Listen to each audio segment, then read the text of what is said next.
যুগ্ম মহাসচিব জননেতা জনাব হুমায়ুন কবির।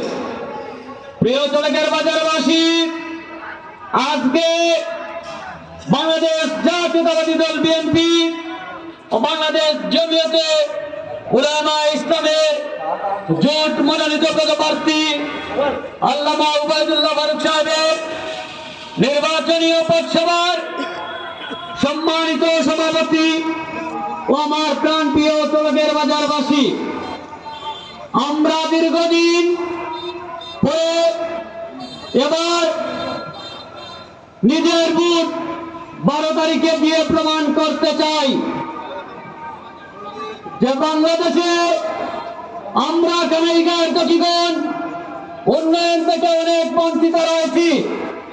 এবার আমাদের সৌভাগ্য হয়েছে দেশ নায়ক জনাব তারেক রহমানের পছন্দের প্রার্থী আল্লামা উবাইদুল্লাহ ফারুক সাহেবকে কানাইঘাট দক্ষিণবাসীর জন্য উপহার দিয়েছেন। আমরা সবাই বলি আলহামদুলিল্লাহ।